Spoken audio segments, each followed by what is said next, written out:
Man, yeah, it is a little bit early, right? For a sales show, but it's Saturday, so we expect 2 p.m. shows for these sorts of time frames. And but welcome to the show. I see several folks in the chat. Mr. Red Jack is always here early, warming up the crowd. And what Nuke said, Calf, Bill, Jeff, yay. That's the way I like to think about it too. So where's Margaret? Asked Marcus. I'm sure she's around here somewhere. But and Alberto, nice to see Alberto here. He's on the West Coast, so he's happy to be here before lunch. Well, let me bring Jeff in. We've Jeff and I were talking in the green room, and we're ready to get this show started right away today. Hey, Jeff, how are you? Hi, doing great. Thanks, Man, everyone. I should have had you on camera to start things off. Get everybody excited. Hello, my darling. Hello, my darling.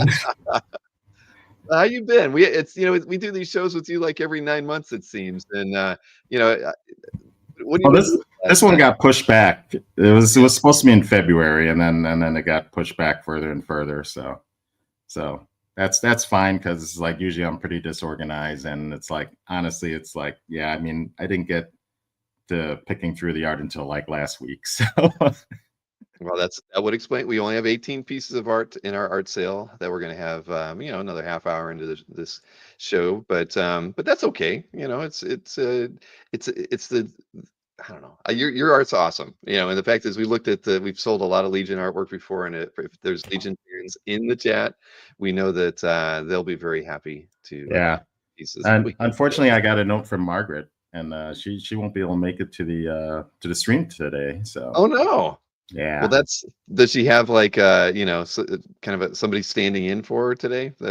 I don't know if she has a proxy. Maybe it's Alberto. Yeah, I do ship all of her art to Alberto. And wait, you ship all of her art to Alberto? That's right. Because yeah, we should remind everybody of that this is one of those shows where I don't have the art. You've got all the art, and you handle. Well, Yeah. the art is actually on its way to you. Oh, it is okay. I thought maybe Yeah, it's in between getting to me. All right. I yeah. thought that I sent it out. I sent it out Wednesday. I was hoping it might get to you. it has not arrived And yet, but yesterday or I today. guarantee it gets here today then, because it's probably sitting at my doorstep right now. All right. Well, then there you We'll go. I check. will have the art.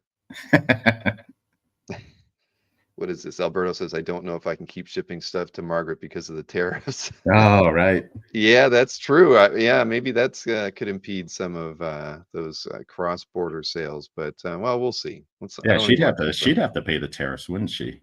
I would think so. Yeah, Yeah. yeah, just like any of the custom stuff when we ship it to Europe and everything. That's why everybody always wants you to mark the value low. Yeah. That $5,000 piece of artwork, please write $100 on it so that I don't have to pay too much on it. A Yes, tariff is a Marcus has tax got it. on them. Yeah. Yes, Yep. not us. So yeah, back to what you mentioned it like literally before we went online, and I was going to ask you in the lead up. It's like I feel like I haven't seen you in the chat a lot the last. I mean, I could say a year, but it's probably not been that long. But have you been pretty busy of late? Not really. It's just been lazy. And I lurk. I've been lurking a little bit more. It's like so Mm, during dueling dealers, it's like I really kind of lurk. And actually, I think it's because it's like I also have my brother. My brother also does his live stream on Whatnot on Wednesday nights as well. okay. So it's like I kind of have both of you guys on, and so it's like I kind of need to listen to his, or I should be listening. I should be listening to him as well, but it's like so it's too many voices, and then I got music playing in the background and whatever. So It's the evening. I get it.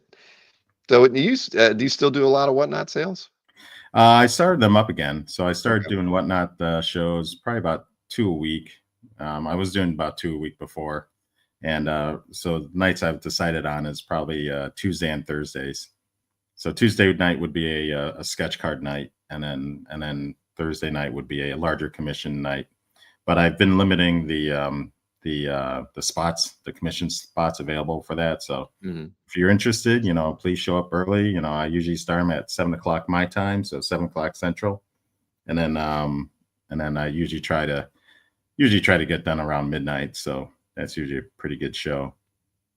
Interesting. Well, how do the sketch card shows go then? I mean, are you showing pre-done pieces or taking? No, they're all like Yeah. buy a slot, request a character. I do it live. You get to watch it to be done. All right. I hate to say I've not seen your whatnot, so now I'm kind of curious. I'm gonna go, and those are all recorded, right? I can go back and look at them, right? I don't know. It's like Whatnot's been really kind of weird with the past shows. Like they've been it used to be, you would go to the creator and then you would be able to watch the past shows. I thought, For, yeah, but that you're saying that's not this way it is now? yeah, I don't think you can unless you actually bought a slot. I think unless Interesting. you've actually purchased something now. Okay. So maybe what time do you usually start those then? Yeah, so those are start at the 7 Central, so 8 8 Eastern. Eastern. Okay. So if I want to see a sketch card show, I got to tune in on Tuesday at 8. Tuesday at 8. You Okay. got it. Well, that sounds good. And you sell everything's a fixed price when you do it, or is it based on a character when somebody It's purchases? usually like a just kind of more or less a bus shot. So Mm, so it's like it's just $30 for a full color piece. okay. Cheap. Very affordable. Right. Yeah. Winter Pal says she's happy that you're back on whatnot, but she doesn't think that she can see the past shows anymore. Oh Uh, yeah. huh. And then you'll be getting 2 slots on Tuesday. So yeah, Yeah. Tuesday slots will be yeah, I usually take like 8 slots for Tuesday. That's not too bad. Make $250 on a Tuesday evening, just kind of hanging out with. That's it. Yeah. Well, It's a little sweet. easier. It's actually a little easier than drawing a page for a monthly book for me. So And a little bit more profitable probably at the end of the yeah, day. yeah. That's like I kind of work my hourly rate up, so Hmm. it's like, okay, it's like if I'm gonna be working on this, then my hourly rate should be this. Right. No, that makes sense. So what are you working on these days? I mean, again, we haven't talked in 9 months. So what kind of stuff have you been, have been on your drawing table this time? Nothing. Nothing. Commissions, really just commissions. Um I'm in the fortunate place of having passive income. So Hmm. I can kind of relax, and kind of at my age, I kind of consider myself semi-retired. I mean, there's things, if someone wants hey, Tan comic collector, hey, so if someone wants a piece done, then yeah, it's like it's thrown out to the commission list. But otherwise, aside from that, it's like I don't have anyone, asking for a book or anything, just because the page rate are kind of they're kind of old fashioned, and so they're high, because I think I've said this before, but the page rates, it seems like the page rates now are less than what I was making like 30 years ago. So Yeah, no, that's what everybody's talking. That's well, the talk of the interwebs of late is the page rates and things not getting any better, and everybody having to rely on their post sales from the artwork to make a living. yep. Marcus, I am not going to change my handle to mirror Jeff's. Not today anyway. So, Should it? yeah, I was going through stuff, and I always stumble into your calf gallery. I thought we could look at some stuff because we've talked about your career, especially as it relates to Legion of Superheroes. So it's the thing everybody, I think, most thinks about when they think about your work. But I wanted to look at your collected artwork. I think that kind of gives you some insight, at least for me, into kind of art styles that you like, creators that you like, and I can throw a link into the chat here as well that goes over to your calf gallery because I did not put that into the description. So Right. Yeah. Everyone, go check them out. Check out my gallery.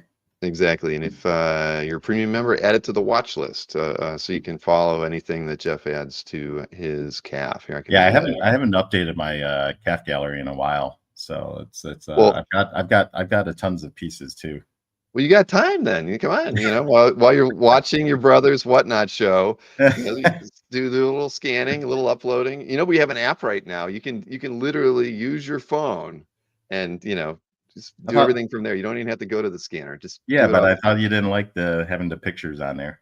Well, if you do, the thing is, some people are. Oh, well, the thing is with the app now, you can actually crop and color correct. I didn't like it when people were Um, literally like throwing a piece of art on the floor or standing it up and it's leaning, against the wall, and oh they take yeah, a that's photo and it curved. looks terrible.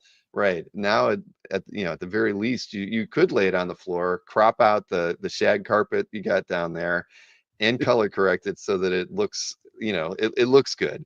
So I feel like I've been seeing better photographs winding up on calf for people's art because they're Yeah, and the using camera phones. phones are a lot better too nowadays. Oh, heck yeah, exactly. I Yeah. mean, think back to like even 5 or 6 years ago when people were posting off of their phone. Yeah, I didn't like that at all. It's better now. And Murdoch says not enough Johnny Future in that gallery. Yeah, I'm working on it. I'm working on it. I've got a couple. I've got a couple lined up. I think I got to get my Sawi Johnny Future scanned in. So Was that something you picked off from like a Next Comic Art drop or? I did. Yeah. There were no, actually there were commission slots that were open that Jiggy had, Mhm. and it did take a while to get it, but it That was so is the worth it. trouble with commissioning folks overseas who don't, yeah, when you're working with a rep who's got to get the art sent to them, and then they gotta, yeah, no, I know. Yeah, I totally get that. But this is Jeff's gallery on calf. For those of you who are not familiar, this is the Comic Art Fans website too. I'm sure everybody, in the chat probably has a calf gallery, or they've at least stumbled onto our site once or twice. But um, Jeff's got a dozen pieces featured up there, and then does show. Yeah, you have not updated your calf gallery since the end of September. Yeah, shame So on me. yeah, that It's is 6 Baltimore. months. You were right on the money. 6 months to the day Oh since yeah. you updated your calf gallery. So you Wow, are overdue. that is horrible. Yeah, yeah, but we Hang know my that. head in shame. All right, yeah, don't we. Marcus might make you so many tabs open. That's because I was looking at artwork before the show from his gallery, actually, Marcus. So that's why I'm going to just kind of spill into what Jeff has collected over time. And I mean, Adam Hughes is somebody we've referenced numerous times in the past as for varying reasons. But a wizard cover. I mean, this is pretty nice. Is this something that you would have gotten direct from Adam, or did you pick it up in the aftermarket somehow? This one actually came directly from Adam, I believe. I mean, I know he was being repped by at that time. God, when did he do that? I think it was before Scott Dunbier was handling some of his stuff, so it might have been Mhm. Mitch, or it's like I did talk to Adam every now and then before then too. So, um, but yeah, that might have been either from Adam or maybe from Mitch. Because yeah, and actually Adam Hughes was at the Planet Comic Con that I was just at in Kansas City last weekend. Did you So get to catch up with him at all? I chatted a little bit with him, but it's like we didn't go in depth with anything. Um, his views on Star Wars and Star Trek. It's like I'm always kind of interested in, and he's pretty much said he's quit cold turkey. So it's like, but I'm like Andor is so good, you know. Hmm. But actually, I should have asked him about the because I think him and Allison were on that Comic Con cruise, and They were, actually, I'm kind of yeah, along interested with in hearing that. like Jimmy and Amanda were on that, and I don't know if Adam Kubert was on it too. I mean, yeah, you're right. They were posting a lot of. It seemed fun. At least they sounded like they were having fun. I don't know if if that was part of the contract or not, but it seemed. Hey, anytime you can go on a cruise with friends, that's not so bad. Right? Yeah. I love going on cruises. It's just there's so much that you can do, or so much that you just don't have to do. You just sit around and relax, watch the ocean go by. So Exactly. yes, Andor season 2 coming up. Right around the corner. Now, you showed me that tub earlier. You don't store your personal collection in tubs, I imagine. Yeah. So this is the original. I don't know if you want to go widescreen. This is Yep. the original art tub for my stuff, and it's like they're in Mylar and stuff like that, and yeah, all these. So you got that much Legion art that I still have left. So Well, that's looks like about 90 pages right there, Jeff. maybe, yeah, I haven't Maybe. I haven't counted them, but yeah, actually, but the other original art stuff that I collect, I'll usually put into the portfolios and stuff. Mhm. I should do a flip for you guys. I You haven't seen should a do a flip in a flip. long time. You definitely should. So, so there were a lot of females on that first piece. I think we're going to see a lot of female-oriented Yeah, art. that's a pretty common theme for my what I appreciate in art. Well, I mean, well, I would say don't we all, but that's probably a given. But I mean, come on, this is a beautiful Mark Schultz piece, and I mean, and you got bricks on it. I mean, it's a Yeah. beautiful woman. It's got all the things that we love here on the channel. Oh But yeah. is this the only Schultz piece that you have? I mean, he's No, no, no, no. okay. I was You gonna got say you you could probably click have on to the have others. tab and it'll bring up most of them that I have from him. Okay. So There's he's another one that you've kind of gone down the rabbit hole, like with Adam. Mark's right. another one. Yeah. Well, I mean that's the way it turns out for collecting. It's like when one artist starts to get too popular and kind of out of your price range and stuff, Hmm. and if you don't have the funds to keep chasing that artist, then it's like you kind of start looking at elsewhere. And Mark Schultz is someone that's like I was lucky to have kind of gotten a lot of these pieces earlier on because yeah, it would be at San Diego Comic Con, and he'd be hanging out at the Flex booth, Yep. and then yeah, he had a portfolio there, and some pieces were and I love his pencil prelims. They're just gorgeous to me, and so he had those in there, and then it's like they were very affordable back then. So it's like a piece like this. I'm not sure. It's like I think that'd probably be like a $3,000 piece or something like that, and yeah, it wasn't even close to that. So Hmm. No, those were the good old days, Jeff. yes. So I mean, I think any as a collector, it's like you have to find someone that you really kind of like, earlier on, Hmm. and then you can follow them if and if they're successful, hey, great for them and great for your collection. So, Hmm. but still buy what you like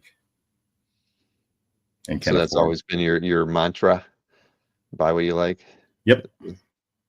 So here again, we talked about Adam. I just thought this was a fun one because it's process stuff, and I know that didn't you do you own or did you used to own some of his sketchbooks? I feel like you've probably seen a No, lot of I still you own the still. sketchbooks that I bought from him, Mhm. and they have not been broken up. They have not had one Good. page torn out of them before they got to me or after they got to me. So Right. And you have no desire to do anything like that, and that's what we like to yeah, hear. because the I mean you have the two versions of this piece that Adam did, and I think the one on the left, the old piece, turned up in a one of the magazines that Hmm. was showcasing his art, but that's actually in a sketchbook. And then the newer prelim I bought from Adam and Allison at their table. I think at a San Diego Comic Con because I just had to have the bookends. So Right. So for those who didn't remember how it was used, there you go. I don't remember what year was that sketchbook because that's a while back. When this was added to your CAF in 2013. yeah, that's probably back when the sketchbook came out. Yeah, no, well, Adam's humor shines through. Yeah, I mean, great expressions. It's like the expression on Power Girl is just so she's like, oh, I love you. Supergirl's just like, oh, Yep, moves out of my yep. face. No, but I love this. And back in the day, early on collecting Adam's work, that was kind of the fun thing was that you did get pencil sketches a lot. If you got on his commission list or something, it tended to be that, and sometimes you might get Carl to ink it if you wanted to because, who was at the booth or table with him, and uh, that was just neat. I mean, I love his pencil work, and you don't get to see that much of it certainly anymore. Right. Shows because he's always going to be using brush pens or markers or something. And Well, uh, Adam at the Planet Comic Con, he did have a prelim that I was kind of looking at, but it was still a bit out of my price range. So yeah, no, he's getting the fair value out there. Oh, I see. I didn't know how many right. Adam Hughes pieces I picked. Cover piece. I mean, what can you say? Yeah. It's gorgeous. I mean, the story behind this piece is, I mean, I try to kind of put the story or why I bought it or something into the comments. But this piece was actually a trade, and I traded a classic X-Men cover to a guy that had the original Paul Smith cover. It was kind of based off of. And then, but later on, I saw someone else had that page, so I guess it wasn't that important. But he was pursuing me for a while until it was like, well, I don't have money or whatever. It's Hmm. like I'll do a trade, Trade work. and then I went through his gallery, and he had this one, and I was like, I didn't think he'd go for a straight up trade, but he did. Yeah. So Well, I get it. I mean, trade. I haven't done. Well, no, I really haven't done any trading. That seems to be the way to go, especially when you don't have a dearth of funds to go buying stuff yourself. But maybe the other collector just needed the piece to accentuate another trade that they were working on. it could You have know. been, yeah. But yeah, I mean, I was happy to get a more recent piece from Adam, and this is a gorgeous piece too. It's oversized. It's on the tone paper. It's just gorgeous, and it's a girl with a gun. So What more? so Yeah. that's a theme. Yeah, I get it. I get it. And the stealth freeze is really, really nice too. I think I'm pretty confident, and I'm putting my like on that one, that you have a few pieces from Brian as well, right?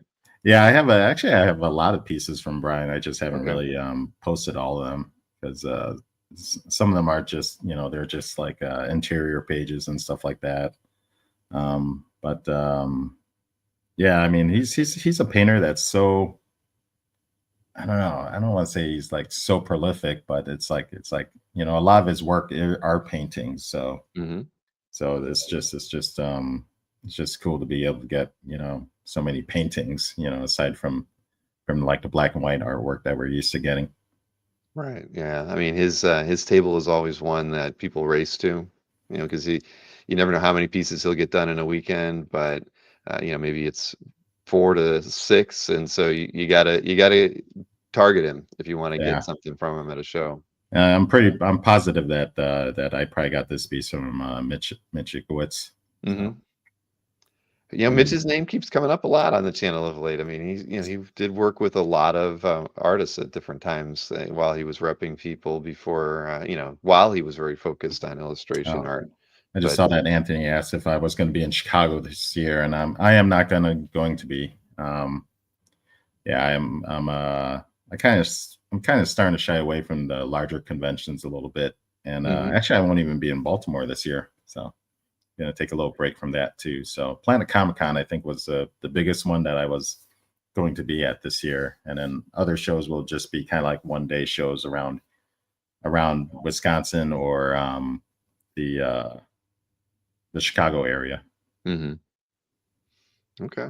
Well, it's you just need the time off. But No heroes either. Sorry. wow. Yeah, you're right. You really have scaled it back this year. I mean, it used to be like Comic Con, or San Diego Comic Con was always the big one to go to, but Mhm. it's just too expensive now, you know, and crazy. That is something we talk about a lot around here at CAF too, but I get it. So then this well, that's nice. I love his interior work, by the way. I mean, so if you're sitting on interiors that you felt nobody would be interested in seeing, and they all want to see the nice, colorful painted pieces, I think his interior work is awesome, Oh and yeah, just yeah, because it has the same kind of inspirational line work and stuff that you just immediately recognize as Brian's work, even when it's in black and white. yeah. I mean, it's very graphic, Hmm. so I'm not sure how he developed that, but it's so unique. It's almost kind of like how Frank Miller kind of developed his Sin City style, and then and then that became his kind of known style. Hmm. Let's see here. Next up, J. Scott Campbell. Another, I think you might have gotten this from Mitch for all I know you're going to tell me, because Mitch worked with him for a while. Yeah, I did. All right. We didn't talk about this, but yeah, it's just, I thought that, this is really nice. I mean, seeing something with this much tonal work on it from him is fun. I mean, it almost doesn't matter that, I know we're going to get a cute woman on it, but the subject matter almost doesn't matter because just seeing him work in this way is something that we don't get to see too often. Yeah. And yeah, I like this piece a lot. Yeah, and Campbell actually was never. I mean, he's always kind of been an artist that it's like I always like to look at, but it's never been one that it's like I actually, really felt the need to collect and everything. But once I saw Mhm. this piece, I was just blown away, and it's just so unique. I think it's really one of his only like kind of pencil pieces, brought to this level, as a full on pinup. And this appeared in the that Danger Girl sketchbook, or was it the ABC sketchbook? I don't remember what it was. I thought unless you noted it, I'm not going to remember. Mm. But yeah, either way, fantastic piece. See, no stinkers so far, Jeffrey. Can't put Uh, stickers in there.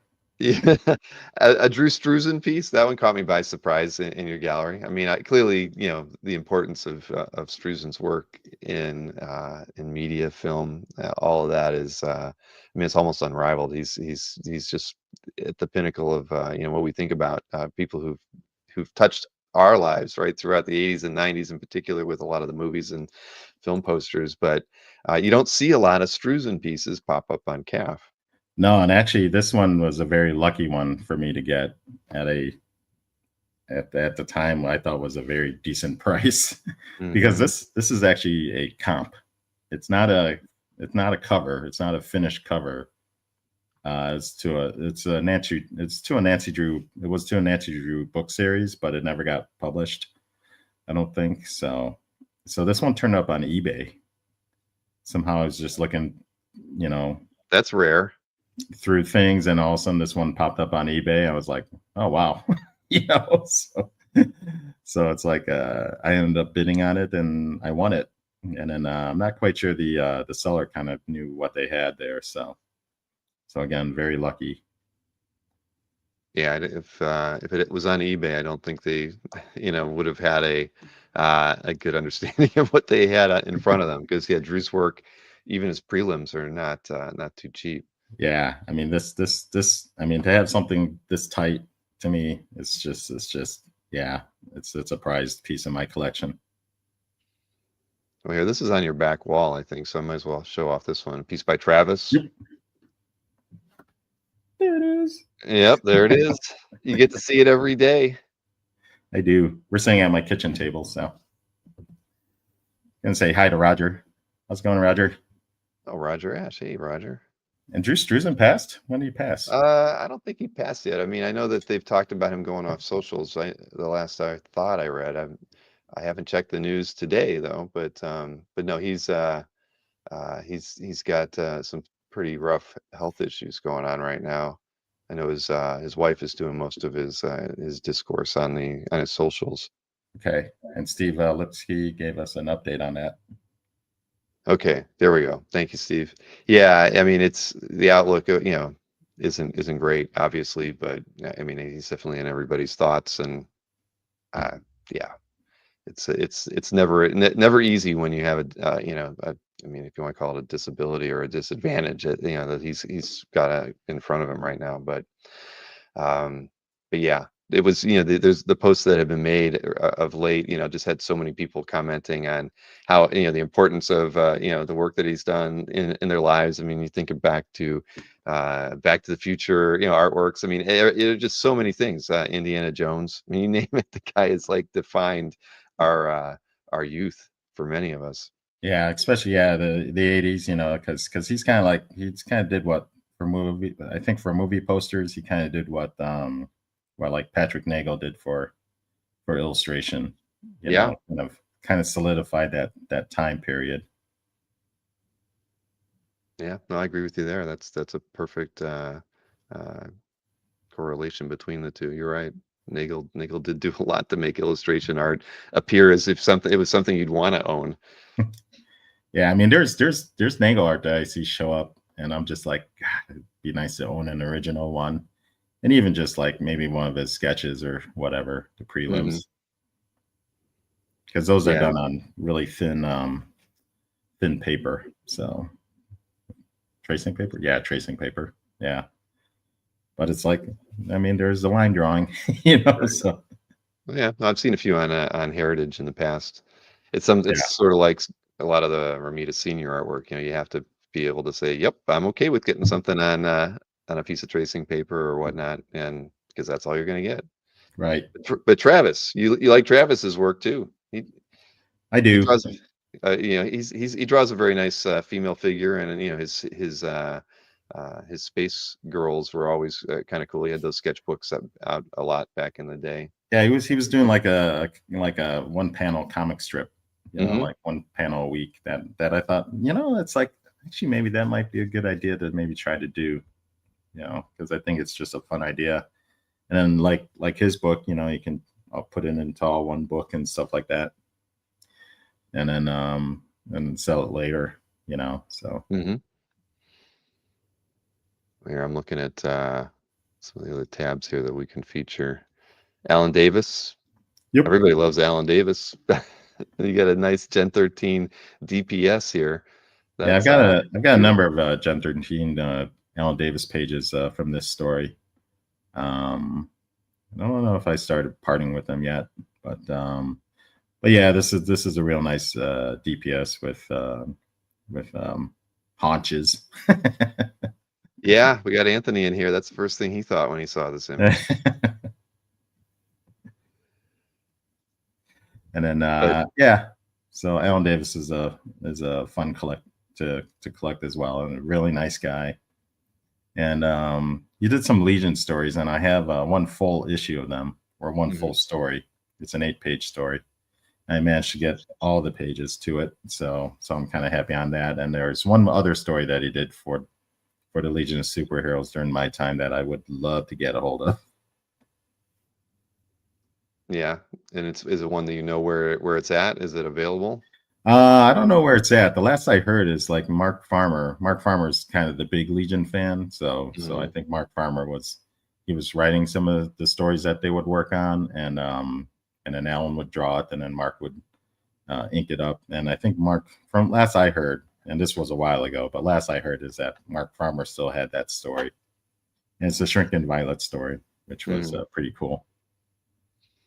Well, good for Mark. Holding on to stuff that he's worked on, right? Or Yeah, yeah, maybe he'll want to trade. I don't know. there you go. You got to find out. Let's see where else. So we had a couple just fun pieces. Mark Brooks, again, well, anything he draws is really slick. He's always had that style.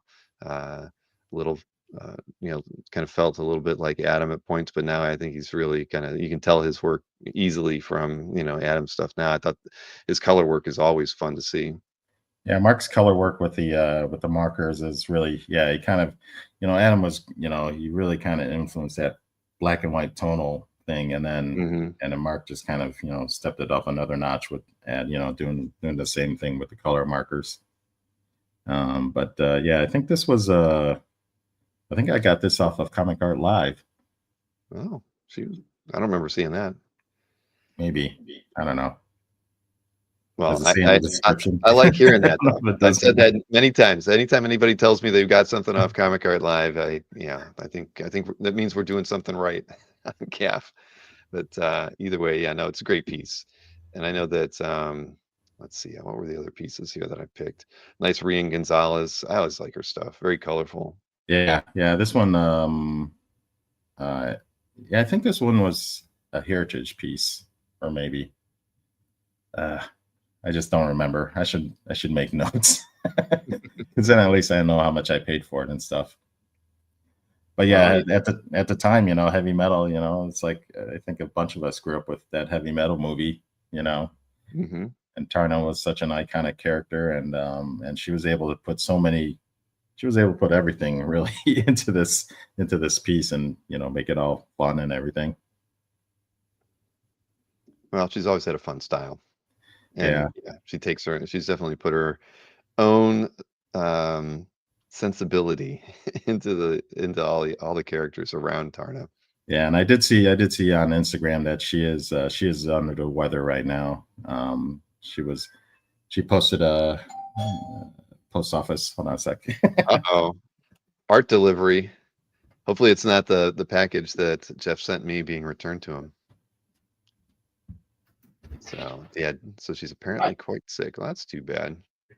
Okay. We can listen in on what's getting picked up there. But where was that? Brian Bailey mentioned about how Copic markers changed the art world. Certainly convention sketches, right? I mean, the early days of collecting for me, it was either pencils, or inks. But once Copics were introduced, yeah, the quality and style of convention sketches changed, and maybe that's kind of the beginning of when we saw convention sketches start costing more too, right? The finished work that people could do while they were on a show floor were able to raise the bar quality wise, certainly in appearance wise, and for the artists they were able to probably do things a little bit faster. It is All art. right, it is art. We can do an That's unboxing right now, Jeff. Yeah. So it's art from Brazil. So guess who it is? Well, there's a lot of Brazil. Well, is it from one of Mark's people or one of Chiaroscuro's down there? I don't know. There's a lot of Brazilian artists. Yeah, this one's got those. He's got that studio running, but All right, we're all box. excited. This is a lie. This doesn't happen too often. They really, I mean, they put tape all over it. Yeah, They made I've it- opened a few packages. This is when I do an unboxing on the show, I pre-cut the whole package because I've run into some folks who really like to do a great job taping their stuff together. Holy cow. Murdoch says he wants to get a free fall from Rian. Yeah, that'd be really nice, Murdoch. This reminds me of like Christmas time when my uncle would like, he'd put everything in like a wooden box sometimes. and then it'd be screwed shut with like 50 screws. And he'd just give you a screwdriver to unscrew it all. Yep. Well, don't worry. We're not playing Jeopardy music or anything while we're watching you here. This is fun. And we don't want you to damage the art, but this really kind of helps solidify the idea that you haven't updated your calf in 6 months, and you're still buying art. You're literally getting art when we have you on the show. All right. Everybody's throwing guesses in the chat. Buscema, Diodato, Tagada. Masafera. No. Let me see if anyone's got it. No one yet. Venice. Yeah. Oh, Marcus got it. It's Mr. Ed Venice. So Ed Venice, he's got a newsletter or whatever. So whenever he puts up new pieces on his site, he'll post it. Oh, that's weird. All right. Well, I'm assuming it's a female, but we'll find out in a second. Anthony was thinking Ivan Rice, so he's. Of course, it's female.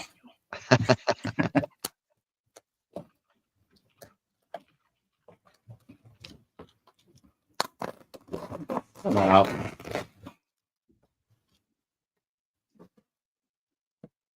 Yeah, I think so. He does most of his art drop announcements through a newsletter. Yeah. Okay. Because I remember I was looking at his site. If you're interested in any of the pieces, it's like you got to get over there fast. Right. Well, every time I've checked his website, everything's sold on it. So there's maybe there's like one piece out of 100 pieces on his website listed as available. But did you buy it through the site after you got the email? Yeah, I did. Okay. So it works. All right. So first one is Black Cat. And he's been doing just pretty much all pencils. Whoop! How far does that go down? That goes down all the way. Yeah. Should I not have shown that one? Well, you can pull it back a little bit. You might have poked somebody in the eye with one of those. Yeah, that's nice. He lists those 9x12s a lot on his website. Yeah. Marcus, it wasn't like a prize, guessing game here. We were just seeing if you could guess. A nice Oh, fair that's show. nice. Because actually, I tried out for the Gen 13 book at one point. I was asked to by Scott Dunbier, and then Jim Lee had Venice in mind. Mhm. So it's like, okay, we'll go with who you picked, Jim. So when was the art drop itself, and how long before the artwork was delivered? I'm just on his website now, so I see that it was up on there. It was Did it probably ship last out? week. I mean, Oh, that this, quick. and then it was FedExed out. So, or DH, what was it? It was EMS, but I mean, I got notification from FedEx that a package was on its way, but it got delivered by the USPS. So I don't know. Okay. Well, not bad. Hey, I Yeah, so I'll have to post these at some point. and Jeff, you can actually just go over to his website and download the image, and you don't even have to scan it. You can get it right up on cap that way. That's true. I could do that. Yeah, Well, more art well, for thank you me. for sharing. That's cool. Yeah, but it is funny. I'm looking at Ed's site right now, and everything is sold. Yeah, So you got to be on his mailing list to know when he does an art drop. Okay. Let me switch this back over here. So we were talking about Rian. Yeah, fantastic work. Let's hope she gets better because I saw everybody saying that I do like he too. did. It's tough. She's a Let's great talent. Yes, she is. And then Brandon Peterson. I mean, he kind of falls in that same, uh, artists of a certain era that kind of were coming in. He came in along the same time as Adam and Frank and a lot of the artists that we appreciate. So nice color piece here, and it is a Johnny Future. Yep. Yeah, she's Johnny Future's a character I've been getting commissions of, as along with Judge Anderson. Those are kind of my two main ones, and then I'm thinking about kind of branching off into getting Lum from Yurusei Atsura. She's an anime character. Wears a tiger skin bikini, green hair, horns, and but with her, I'm kind of thinking it's like I kind of like because the anime had all their openings had kind of like a dance song, and the characters were always dancing in the so maybe get commissions of her in kind of a dance pose. Mhm. Yeah, Oh, Brandon did a great job on this one. It was yeah. when he opened up his commission list, and yeah, it's just a matter of saying, "Hey, do this for me, please." Right. I've always liked Brandon's work. Such a nice guy too. I mean, Yeah, yeah, he's actually originally from Wisconsin, so really? Well, maybe yeah, that's why he's such a nice guy. and he comes back, and it's like, dude, let me know when you're coming back, and we'll hang. But he never Hmm. does. So Doggone it. yeah, It's kind of a similar pose in its own weird way, but Segovia. I mean, I know there's a lot of Segovia fans, on Comic Art Live. yeah, This is this one I got beautiful. from Comic Art Live. You So did, I did. man. All right, we got to have like a badge that goes on some of this stuff. Maybe when people buy stuff on Comic Art Live, they should just be able to transfer it right from booth to your gallery, and then we could have some kind of picked up that way. It would be good to let people know how much art changes hands thanks to that show. That's awesome. Was it an early Comic Art Live or one of the more recent ones? I think it was an earlier one. Okay. Yeah, because I've enjoyed his work for a little bit, and it's someone who I probably like to see him take on like Judge Anderson or Johnny Future. And I've been watching his Instagram when he's got the process videos up Yep. there, and those are just gorgeous. So it's just like so that's someone else I'd like to probably eventually get. Yeah, no, I love his work. Haven't gotten anything from him myself yet, but it's funny when I mentioned the thing about transferring the artwork. Daniel said we need a blockchain in the hobby and adds provenance. Says Stingray that's public. Well, at least at the end of the day, you could know who the seller was, I guess, from something like that if we ever recorded it. But Well, yeah, blockchains and NFTs were kind of brought up for like for more like fine art pieces and everything. So it would be attached to a piece, and if if the artist was still alive, they would get a percentage of the sale. And then when they died, then the state, I guess, would get a percentage of the sale. Right. But yeah, the blockchain thing would tie uh, ownership chain, which is what most people in the fine art world want to have, is know who's owned it, when it was sold. That's because that's so important over there. But eventually, stuff like, well, you can't say eventually. I mean, in a lot of cases today, when art's selling for $500,000, you probably would like to know the origin of that black cat cover that sold, or who the previous two owners were. People want to know that. And shoot, Right. kids, any of the kids growing up today that haven't ever set foot in a bank, and don't really, they're used to having everything electronic. They're going to want to know that kind of information on the artwork that they've got. So yeah, it's No, all they'll do is they'll just take a picture and then they'll be done. you know. well, that is true too. That is very true.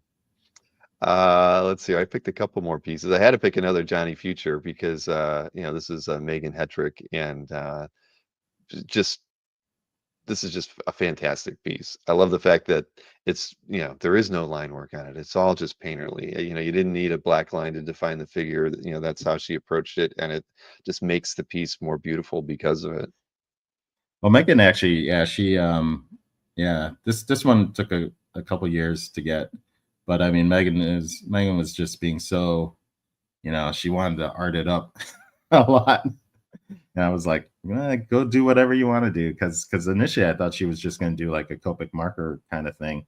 And then she's like, I think I'll do this in oils. And I'm like, really? No, okay. It's like, I mean, I already paid. So it's like, Right. I mean, you're not going to complain. All right. The price has been secured. yeah. And then she sent me, she sent me the rough. And I mean, I kind of outlined what I kind of wanted. It's like, you could put her on some kind of apparel, and, that's kind of fun. Did you specify tentacles though?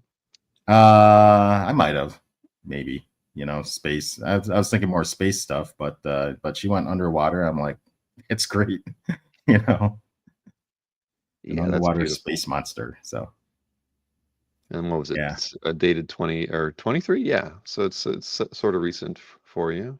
yeah, yeah. So she worked it up, and it's oversized as well. It's big. So it's So something something like that. I mean, do you put should it on the probably look into wall? getting framed. Okay, yeah, there you go. I was just gonna say, do you hang that on the wall, or do you have a oversized I portfolio don't I space? don't have a lot of wall space right now, Hmm. so I'd have to take stuff down and rearrange it all and whatever. Johnny Future has never been on your radar. Yeah, I mean, actually, you should check the book out because Art Adams did the design for her and the most of the stories for her. And if you get what's awesome is if you get was it the artist edition of America's Best Comics, I Yeah. think. Yeah, it's like I think the majority of his stories, if not all of his stories, are in there.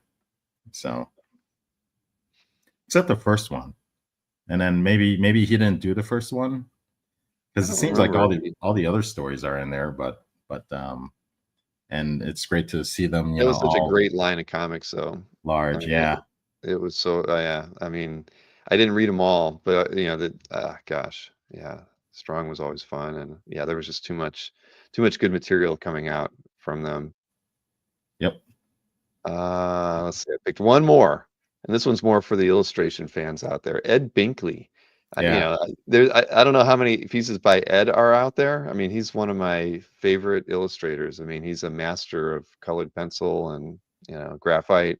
He's and he's a super nice guy too. I've gotten to meet him a couple times, but yeah.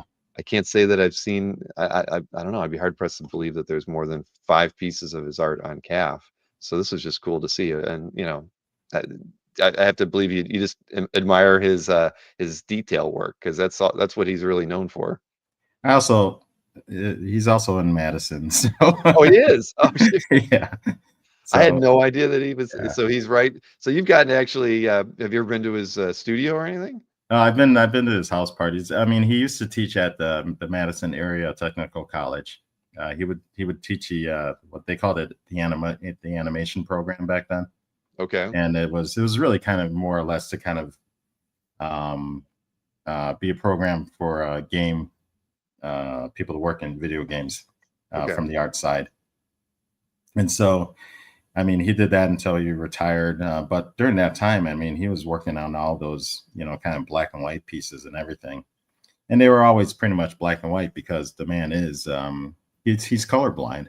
So I didn't know that. no, so the PCC here is his wife. He kind of lay out the colors, and then his wife would come over, and then she kind of like, if he was doing grass or something like that, I'm sure she like, you should use these for grass, and then other stuff like that. So yeah, so that was kind of a collaboration between the two of them. But yeah, this is just a piece that really kind of spoke to me because most of this stuff gets a little kind of weird and It sometimes a little does. grotesque, So It does. He's won a few awards through that Infected by Art project that I work on. I mean, oh yeah, but most of that his work is in grayscale. You're right, and I did not know about being colorblind, but that kind of explains a lot now. I just thought it was kind of that was his thing, right? Alan Williams as an artist is he doesn't put a lot of color in his work either, but that's interesting. Makes me want to go back and look at more of Ed's work. I put his name in the chat for those of you who aren't familiar with Ed Binkley. He's yeah, a Ed Binkley. incredible illustrator, and yeah, you should definitely check him out. Yeah, because this piece I liked a lot just because of the more whimsical nature of it. You got I'm not even sure what what the character is, but to write a kingfisher or whatever as a mount is pretty cool. Yeah, it's like I saw this on his I think I somebody seen it on his website, and then I just like said, hey, can I buy this piece? And went over to his house and I wrote him out a check and took it home. Dove So right in. Well, that's cool. Yeah, I'd love to own something by him, but I'll have to. Does he sell online? I mean, does he actually have a site that has his yeah, image? I think he does have a web page. All right, I'm gonna Yeah, have to check it out. Ed Binkley for sure. Arzak vibes. Yeah, a little bit there, Daniel. Hey, Isaac. Alonzo, nice to have you in the chat. And Hello. we got a few others out there too. Carl's in the chat. Well, this was the last piece I picked out of your calf, but as a reminder, I did throw the link in here, so everybody should, if you can this weekend, head over to There's the Jeff's. awesome Stevens piece. Yeah, I'm Yeah, blanking on his first name. you have a lot of great pieces in your calf gallery. You know that. Uh, yeah, I mean, man, and you have, like you said, you've got a few of your pieces posted up there as well. So. Yeah, really nice. Yeah, I thought I was almost going to pick the Chris Stevens, or actually I did pick one, and I just skipped over because I didn't know if we were going to we'd have Oh the yeah, time. But there you go. I mean, this is the kind of stuff. I don't know when you added this one to your calf, but when Chris Stevens kind of came on the market or the scene, and Townsend was really promoting that, they thought his work was great, and this is the kind of stuff we were seeing out of Chris, and it was phenomenal. I mean, because this is like, I did get this one from Townsend. So oh, you did? Okay. yeah, I think it was during the Comic Art Live again. Again. Man, all right. There's something here. I made a note. Bill, you're Comic missing Art out on a Live lot of question mark. fees and stuff like that you could like. There's something there that we need to kind of kick around as a team and figure out how that can work, because we got the feedback system tied into it. So maybe when people are leaving feedback, they could transfer the file. There's definitely something to think through there. But Hmm. yeah, Chris Stevens stuff is great, and I mean, you see this and you compare it to the color pieces he's been doing, the last 5 or 6 years through Felix for those commissions, those wall power pieces, and uh, it's just remarkable. But you could see how talented he was, right from the beginning. Yeah, and I mean he was at a Planet Comic Con like a while ago, and that's when I got those headshots of XS and Batgirl, because he was just kind of farting around. Really, you didn't have anyone like coming up to him or getting anything from him. I was like, I don't know what's wrong with these people, but he's the type of artist that you hope you could find early on, and then just get some pieces from them, and then they, when they take off, then it's like you're happy that you got those pieces then. Right. Now that's a nice one you were just mentioning. Yeah, these are great. Yeah, because the Batgirl he already had, he did, and I'm not sure if he did it there or if he did it at home and then brought it, Hmm. but the XS I commissioned that there, and he did it there. So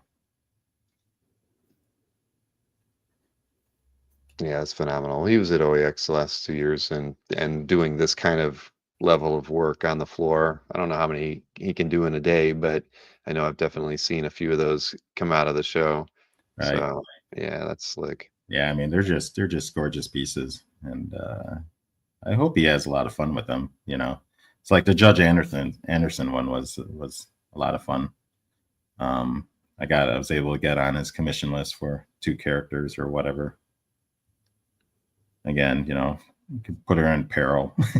So actually, I think this one I was almost kind of looking at like a composition of almost kind of like the almost kind of like the Joker Harley Alex Ross piece. Sure. That's Yeah. kind of has that more romantic kind of connotation, but has a threatening kind of vibe to it.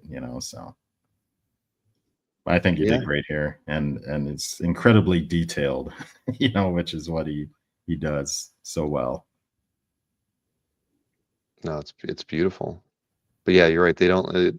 They almost look like they're enjoying each other's company. Almost. Oh man. Yeah. All right. Well, that's so I threw the link back in the chat. When the show's over, I'll even link to your CAF in the show description so people coming into here can head on over and check out. Just more reason to give you to update your CAF gallery Yeah. with a few things.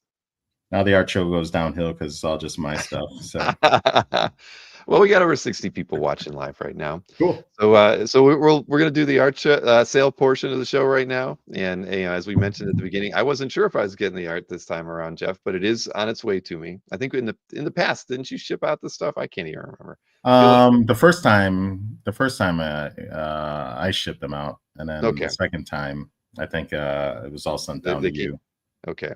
Then, but so this time the art will be in hand. It may be sitting on my front porch right now, but I'll be the one handling all the art shipments. I'll throw up the slides here so everybody can remember what we do here when we do a claim show on the channel.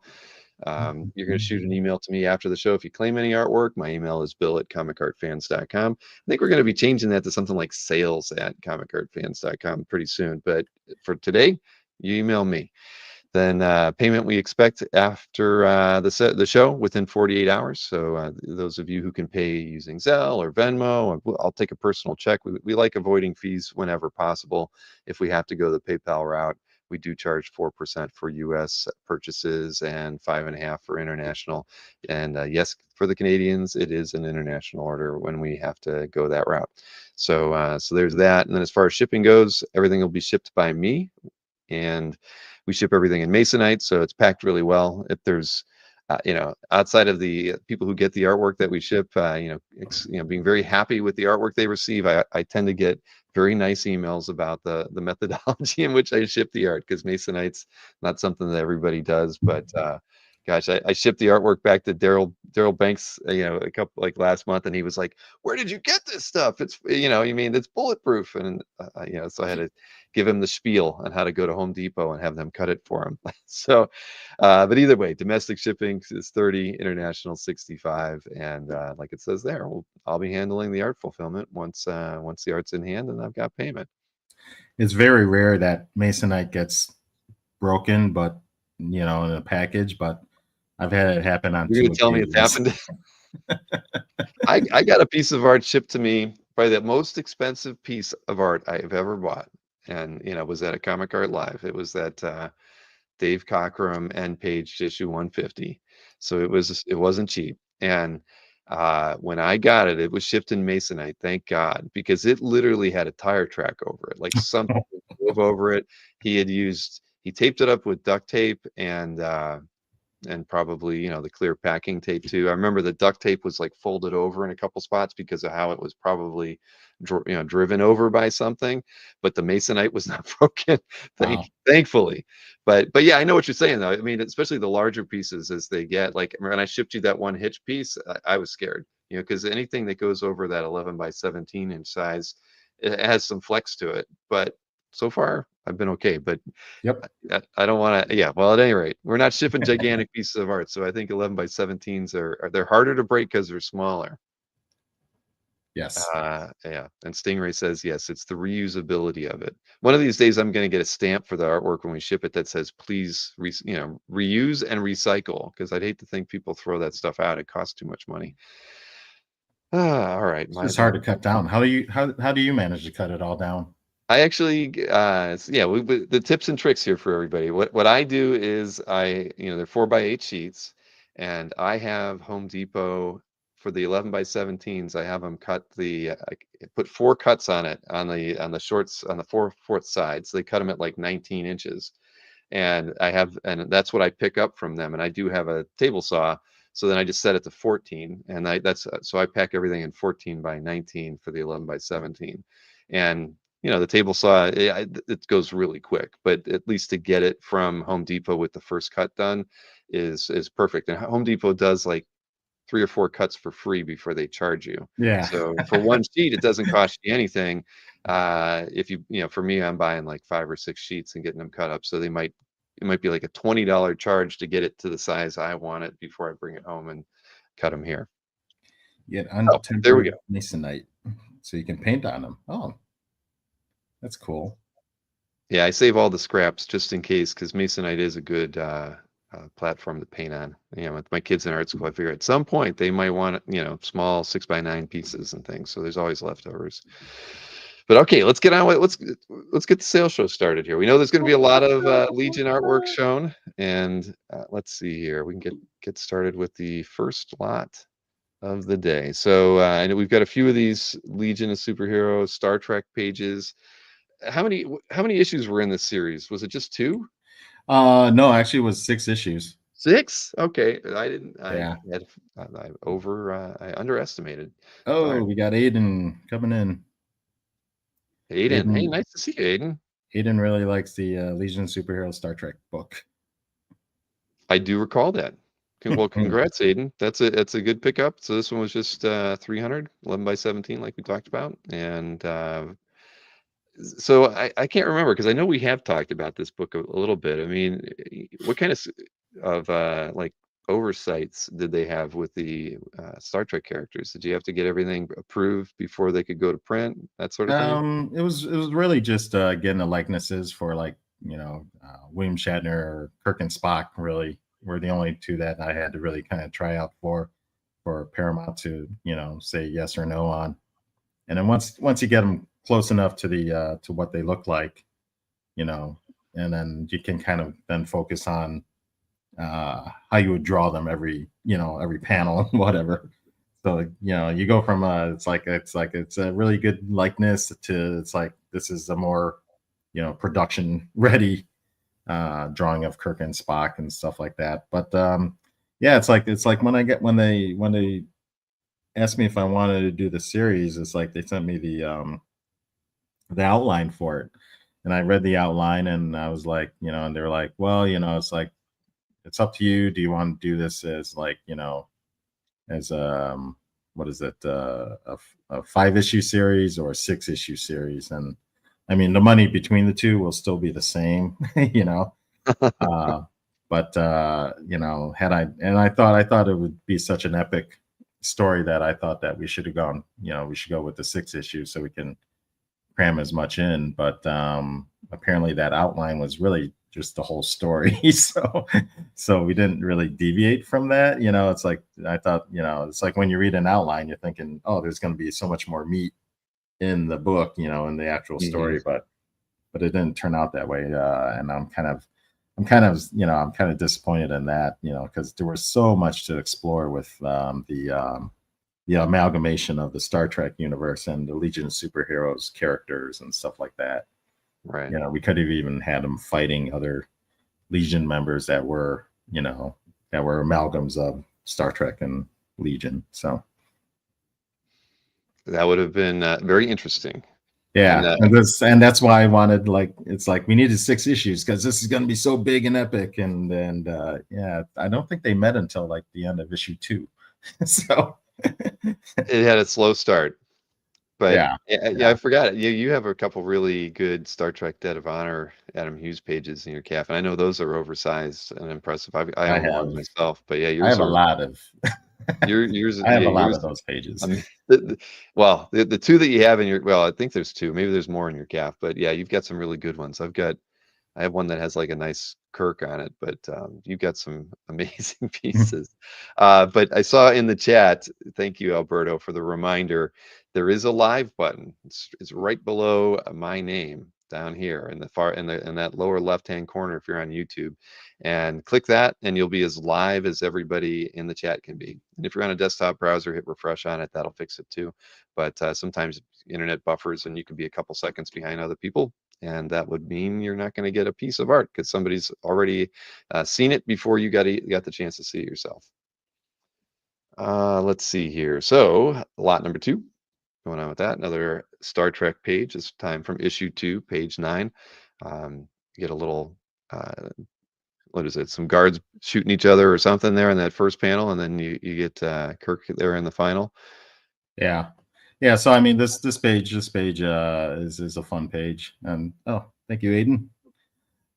Yeah, so to me, this was a fun page because this the team arrived in the Enterprise crew arrived in the amalgam universe, and then so I was able to kind of create this world that kind of looked familiar like Star Trek, but had uh, more comic booky kind of aspects to it, with the Mm-hmm. flying platforms and stuff like that. So Well, panel yeah, I layout on think this is fun. Very graphic yeah. in your approach to the layout of the page. With the structure for the panels. Yeah, and I mean, I thought it was a pretty nice, pretty fun page, just, to see this, big firefight going on, and then you got the guy yelling, and it's like, get him, kind of thing, and Kirk firing back, and I think that's a nice shot too. So I had fun. I had fun with this page and designing all this stuff. Very, very nice. Do you work a lot of your stuff out with roughs and prelims for the page layouts?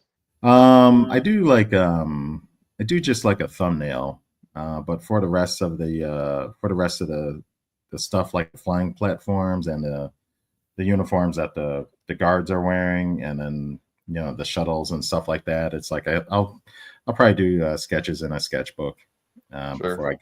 before I go to it. And then yeah, it's just a matter of you read a description of the page and what's happening, and it's like, okay, I gotta design this whole kind of not a shipyard. I guess it's a ship. What would it be? Would it be a shipyard? A dock, some Dock. kind, space I dock. mean, since they can fly, it's like not necessarily a dock, That's So true. You got me there. yeah, Uh, it's just where all their vehicles are. The motor pool, I guess it's their well, motor yeah. pool. Yeah. All right. Well, we got lot 3 next, and it is one of the more pricey pieces. I think the most pricey piece of the night, even though I think there's another piece around this range. But this is your roll call page from Legionnaires 29. Right. And these don't. There aren't many of these. I'm sure you don't have many of them left in your personal Tupperware stash. Nope. But this is awesome, and I love the blank space there in the lower right. That's awesome. Oh yeah, yeah. There's that joke. Yeah, you got to go that way, right? Oh, we And got Mike coming we have in. Mike PF just ahead of Steve Lipsky. So, The beer page. yeah, I was going to ask you about that, but well, Murdoch has already mentioned it. So the beer page, was that editorially requested, or did you do that all on your own? I did this. It was editorially requested because Yeah. Brainiac 5, he started messing around with time travel, so he actually traveled back to Guy Gardner's Warriors Bar. He had a Warriors Bar, I guess, and so that's and then he someone handed him a beer, and he popped, he had a set timer or whatever, and then he just disappeared again. and then so he appeared. I don't know if I drew the page or not, but he appeared back in the future, and then with his stein of beer, and then he like took a sip, and then like did a spit take. But yeah, I mean the roll call pages are they're to me I think they're probably up there uh, with what's the word? I think people want them as much as they want covers. Well, they're So very desirable. I mean, you think back yeah, to a lot of the JLA roll call pages and, title pages. Yeah, they're just fun. And, and in some cases in the past you'd get stats and stuff for it. But when it's all original, I mean, that's as a collector, you can't ask for anything more than that. So thank you, Mike, for picking this one up. And sorry, yes, Steve, thank you, Mike.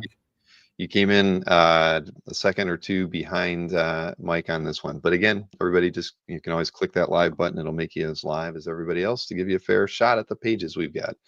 Yeah, and Brian Bailey did.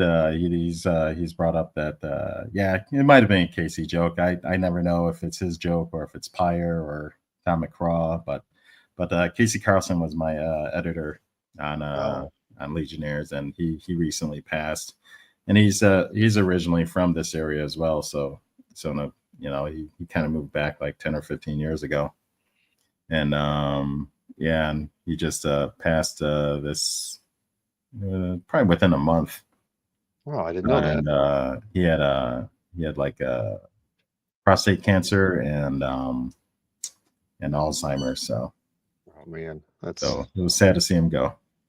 it's awful. Well, Yep. yeah. So let's take a look at lot 4. So we got a Legionnaires 31 page 8 here as well. Lots of characters on this one. Right. Yep. You get That's what that. I'm kind of known for. Like draw lots of characters on the pages. Yeah, no, I mean, I think that's a consistency that we've seen, just from the books themselves, but in all the artwork that you've presented, there's always plenty, and the facial expressions are always fun. I mean, you had during that era, there were a lot of great, of course, uh, artists that drew great characters and facial expressions. So you had a kind of a. Did you feel any pressure from the McGuires of the world or following, working with Adam doing his stuff to kind of get those the shocked expression perfect or anything like that, or you just do your own thing? I mean, at this point, I'm probably just kind of doing my own thing because my inspirations, are really from a lot of not only Adam Hughes but from anime and manga. And Oh yeah. how expressive those books are. It's like because if you watch anime, it's like the characters' expressions, especially if you're watching anime back then in the 80s and 90s. It's like there were no like subtitles on our videotapes, and the videotape you got of some anime was like a fifth generation videotape. So it's like you just kind of go by, and look at, and you watch the art, and then you see these expressions on the characters. And I think I kind of picked up on that more or less. So whenever I'm drawing them, then it just kind of comes through the page naturally. And Steve, you got a page. Thank you. Yes, congrats to Mr. Lipsky. Thank you, Steve. And it's funny, I never thought about anime in that, with regards to your work, but you're right. I mean, now that you've said it, I can't unsee, that I don't know, you call it influence or just, you see the references there. That's cool.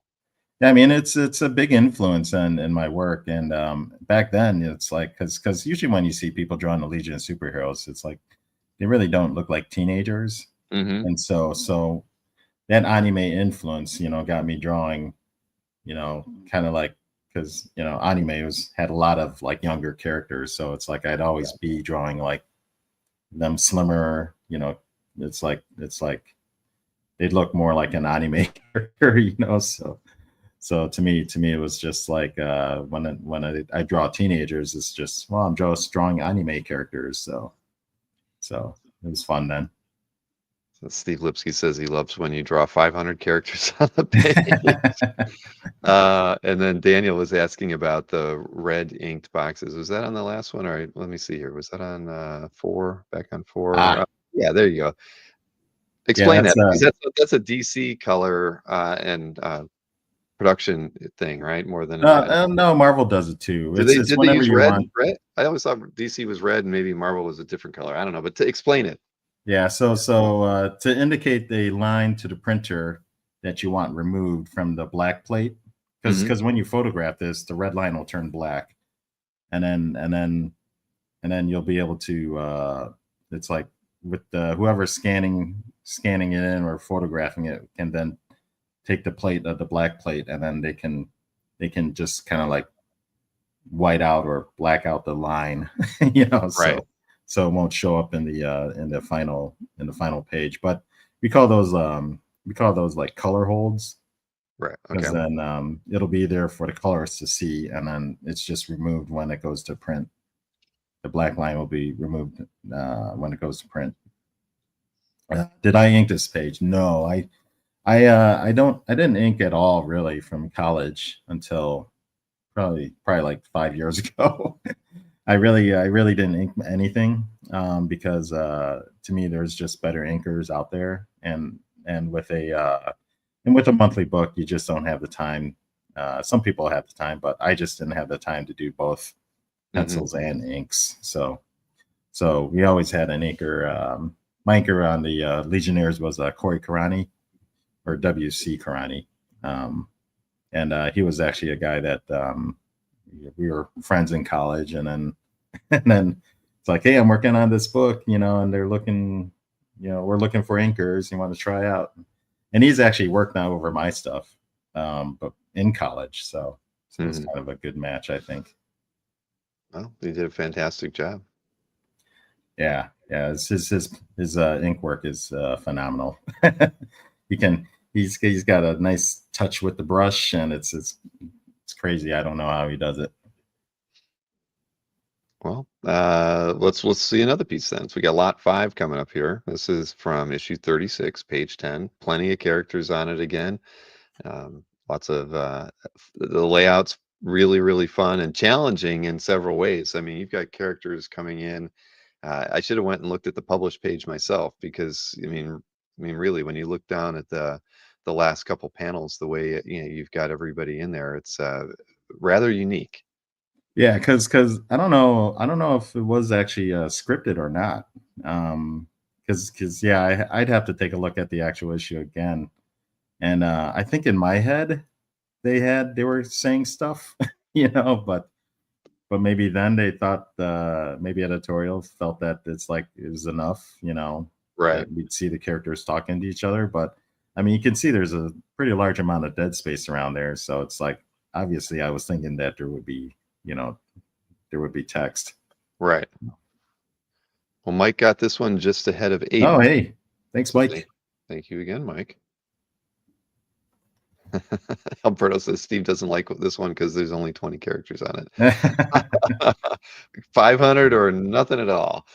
All right. Well, thank you, Mike, for that one. We'll go ahead and move on to the next lot here, lot 6. And this is from 38 and it's page 16. And this one's priced at $300.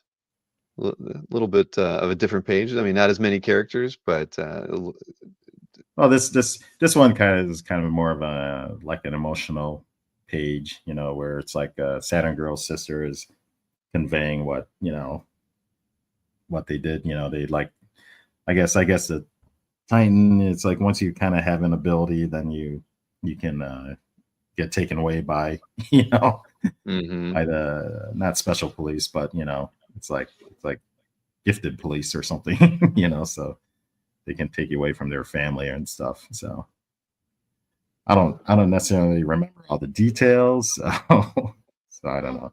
But yeah, it was fun kind of drawing more of Saturn Girl's family and stuff. And then Well, we actually named Saturn Girl's parents after a couple of fans. really? Was there Yeah. like a drawing that they got the chance?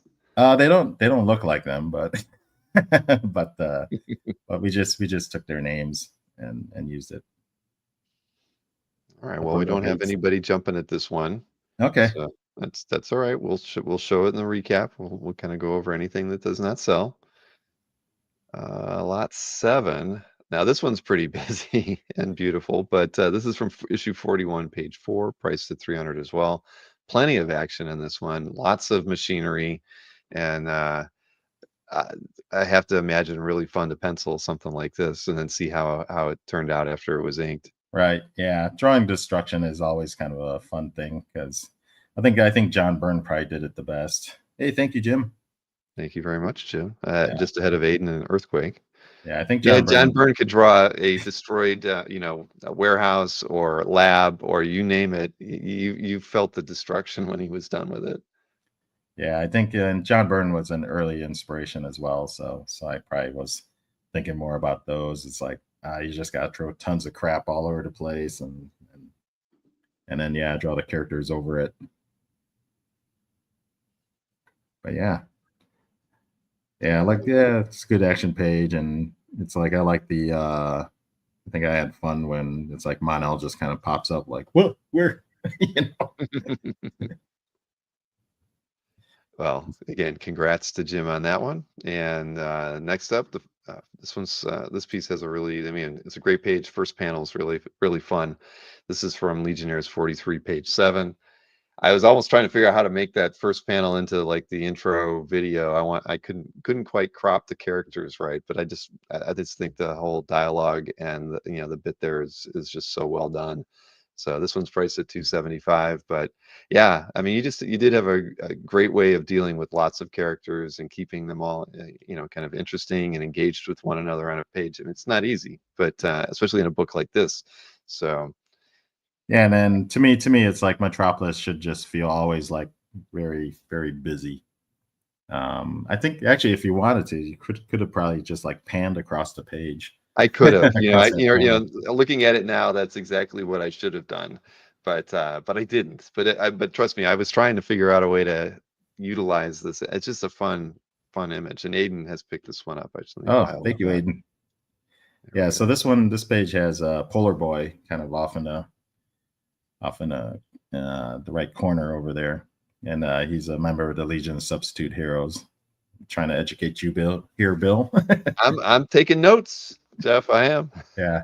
So the Legion of Superheroes, it's like they would hold these tryouts, and then you could come and display your powers, and then they'd give you a trial or vote on you and stuff like that. But a bunch of heroes that they just their powers were too much of a liability, or they just didn't quite meet the standards that they were looking for, or if you duplicated a member already there, they didn't you weren't allowed.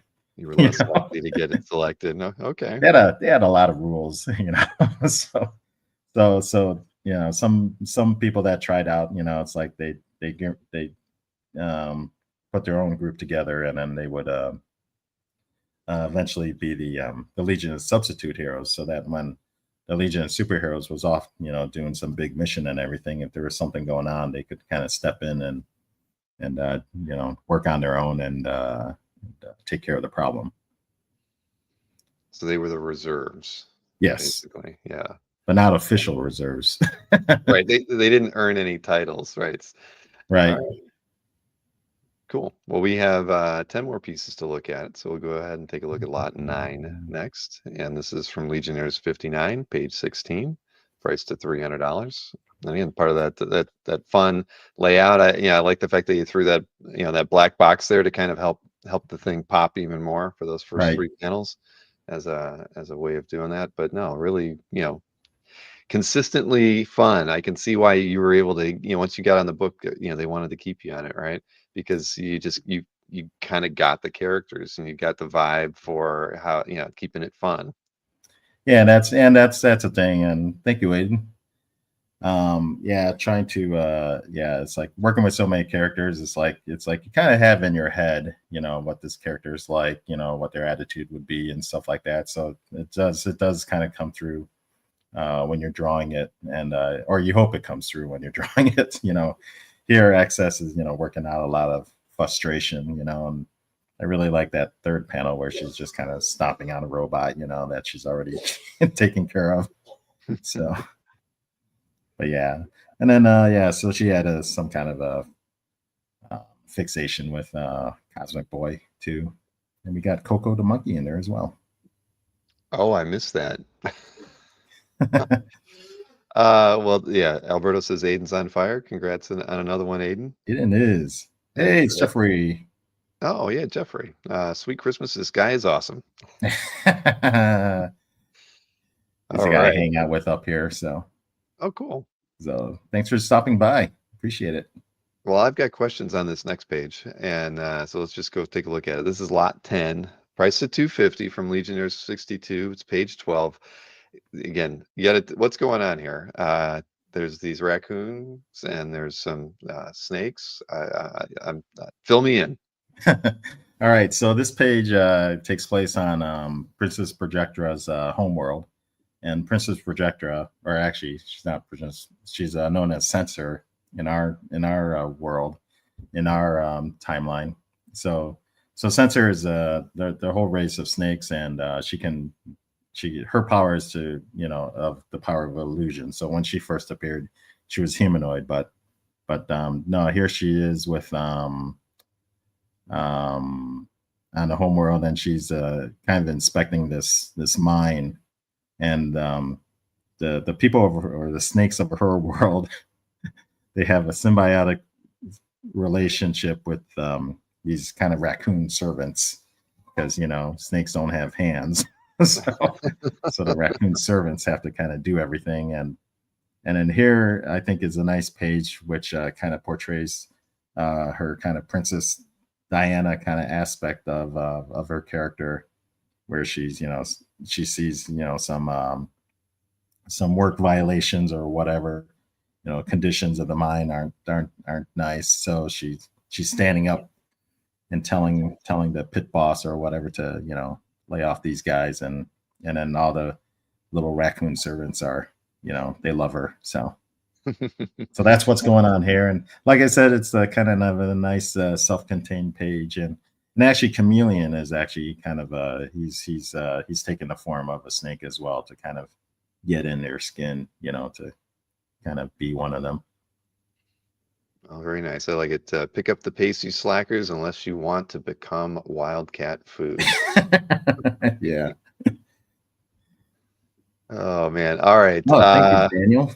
Yes, thank you very much, Daniel. We appreciate it. I've noted that claim. So let's take a look at lot 11 now. For everyone that's wondering where Margaret is, she could not make it today. Yes. And she's very, very sad. I know, because once your name came up on the list like a month and a half or 2 months ago, I know Margaret was like, I'm making a note right now. I saw her, she was in the CAF update or whatever when we made that first announcement. But hey, we got this one's only $200. It's Legionnaires issue 69, page 8. Yeah, not as many characters. Not as many characters. A little bit of a flashback in the first panel, and there's some Zipatone on there too, it looks like. Yeah, we had to show a shadow kind of going across the landscape. So I think Corey is the one that did that one. And Aiden's on fire again. Thank you. He certainly is. Thank you, Aiden. Did I pick the raccoons, or did the writer? The writers picked the raccoons, and they also picked the snake. So I was kind of like, why are we doing a snake? You could do like an interesting kind of alien version of a snake, but they just wanted snakes because they had snakes. So. I was actually curious about that myself, so I'm glad Marty asked it. Because it's like sometimes I'd have to think you get a little bit of decision making as the artist, but editorial really wanted that. Apparently, Aiden hates raccoons. He did skip that one. Yeah, did he? Oh, okay, yeah. All right. Well, lot 11 it goes to Aiden. Thank you again, Aiden. Yeah. So this page, it's like I priced it a little less just because it's really kind of the side characters, but it's a Slory Morning character who is she was from our time, and then she got trapped in the future, and she made friends with Prody. So Prody's this blob, and Prody's one of the best characters ever. So well, who doesn't like a blob? Exactly. Well, they're interesting to draw. Yeah. All right, lot 12. Let me switch over to that slide here. So this is from issue 73, page 12, priced at $300. A dark page. I mean, it's like a lot of your other pages feel so light and airy, and then we have so it's a bit of a battle going on, and you kind of go to this more heavier. You add the ink in the background, shift things up a little bit. Right. Yep. I mean, that's intentional. Good pickup on that. Thank you. Thank you, Mike. Oh, and thank you, Mike. Excellent. Yeah. So this page, it's like I don't really have a lot of battle pages left for my stuff that I kind of hold on to, just because the battle stuff doesn't necessarily do a lot for me. It's like it's all the characters, personalities and stuff they're on. Those are the pages that I usually hang on to. But this page I hang on to just because I really like the if you're like a cinematographer, to me it's kind of it's almost, you could picture this as like a movie, because you got the Hmm. first panel where the huge hand is coming to crush Ultra Boy, and then second panel has him crushed, and then you see like apparition fly into the panel, and then you have that nice inset with kind of showing her expression, so it's like you could see these as like little cuts, and then she phases through the guy's face, to distract him, and we get one of the infamous Moy tongues. So, and then yeah, and then you go to the bottom of the panel where the bottom of the page where it's like he's all distracted, and then the teammates being checked on, and then you have Element Lad or Alchemist doing his thing. So yeah, so to me it was just it's a page I liked. So Well, congrats to Mike for getting that. Aiden, you came in just after him. yep, thanks, And Mike. yep. All right. So lucky number 13 is next. Let's see what we got for this one. So Thank this you, was, Paul. Good seeing you here. oh, sorry, I missed that. Paul said, nice job. All right. So this is lot 13, priced at 250. This is from Legionnaire 74, page 21. And a little bit more of a dialogue rich page, but done as we expect from you regularly. Another fun one. Good composition again. Yeah, another one, with some kind of character traits being shown on it and stuff, Mhm. and this guy's accepting responsibility for his role in bringing about all this destruction, and these other characters, that know him, kind of regretting it or whatever. So, and yeah, so to me, yeah, just a good emotional page. All right, well, Aiden agrees. He's picked that one up. Thank Thank you. you, Aiden. Aiden is still on fire. I was waiting for Alberto to say it, but I had to say it because I couldn't do it. All right, five more pieces to look at today. Next up, lot 14. So let me switch over to that one. This is from issue 76, page 22. It's an end page. Right. So we have here just chatting. Actually, no, I'm not quite sure why I kind of hung on to this page. Maybe I like the shot of Santa Girl being tired, and she's doing that action. And Aiden got this one too. Oh, Yeah. thank So you. so this yeah. So actually, this issue was we knew we were going to be leaving a book. We were given our walking papers. So it's like, okay, but the issue after this was kind of our last like kind of official issue. And I think it was a beach issue. So so we got to have fun with the Legion before the Legion book kind of turned dark. So Well, that's cool. So you knew, unfortunately, you knew like, a few issues prior to the conclusion to your run. right. Well, Yeah, because uh, once they don't, it's like if they don't renew your contract, because we would get contracts that would be like a continuity contract. mhm. It's like you would do like 10 out of 12 issues, you know, or something like that. And I think that last year, I don't think we were offered a contract, so we kind of saw it was coming, but we didn't necessarily, we just kept doing our jobs.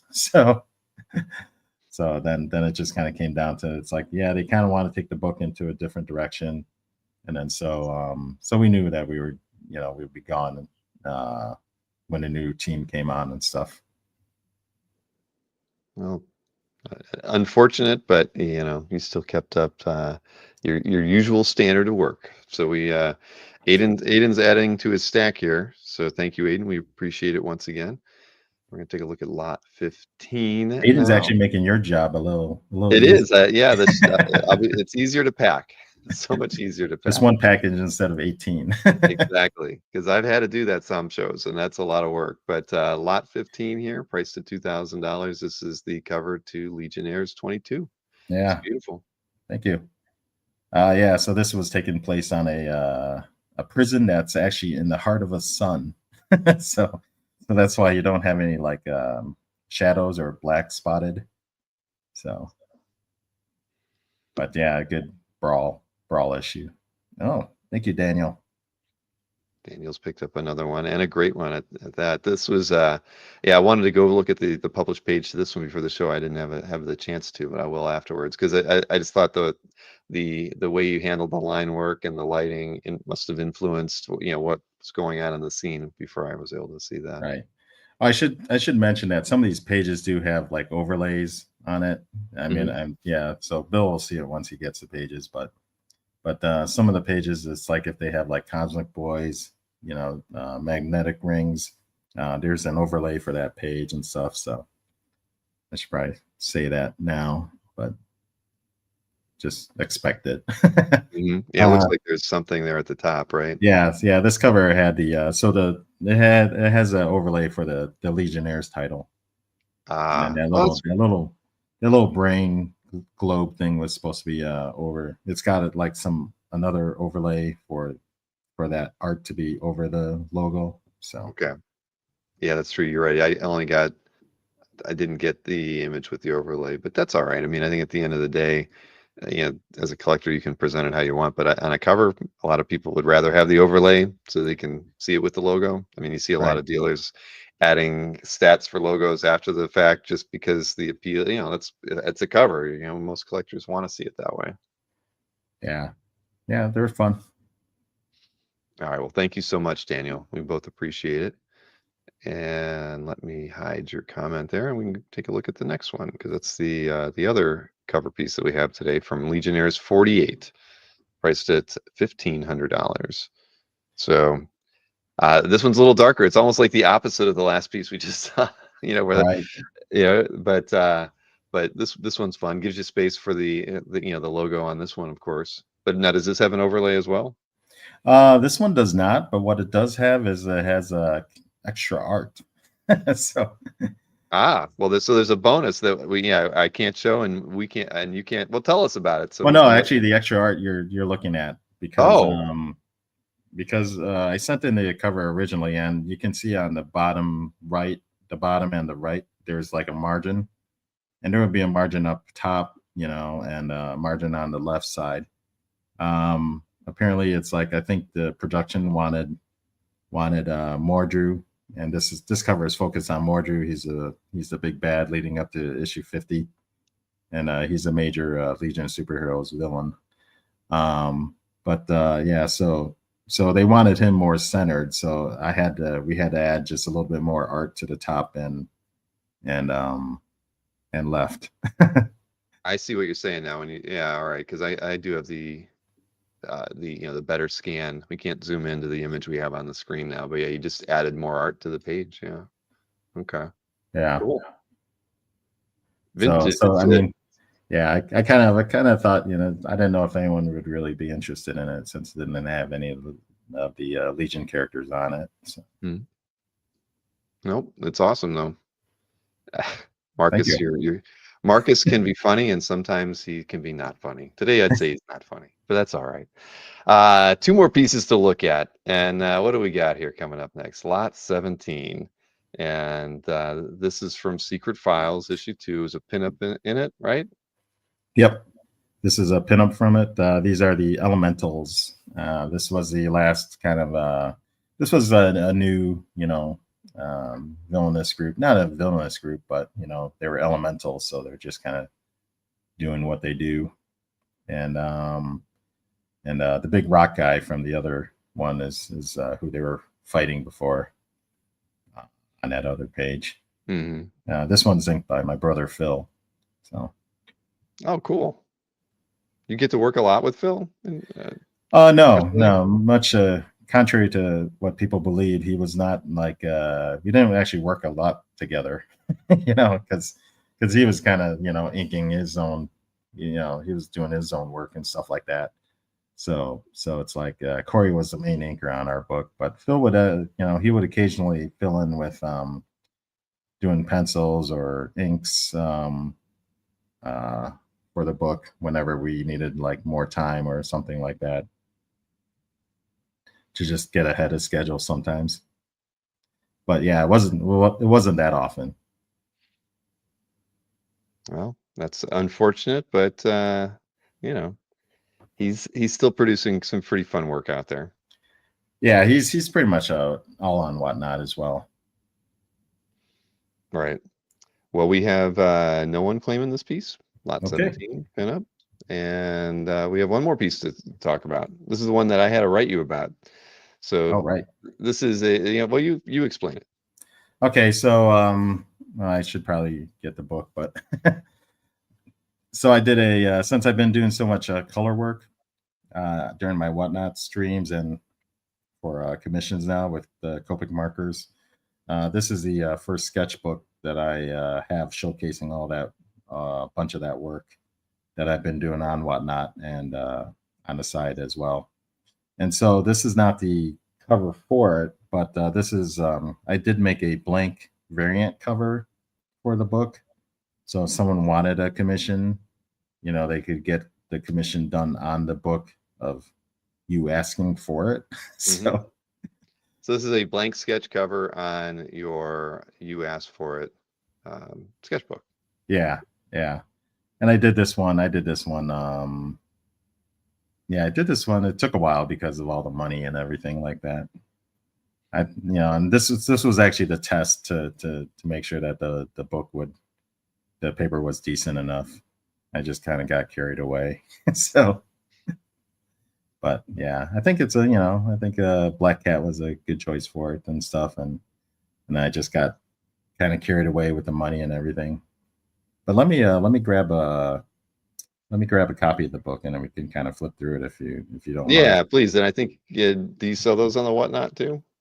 Yeah, these are for sale on Whatnot. Okay. I really kind of need a storefront to put all a bunch of stuff. Do you know anyone that does that? I do. We can talk after the show's over. Okay, I'll be right back. All right, Jeff.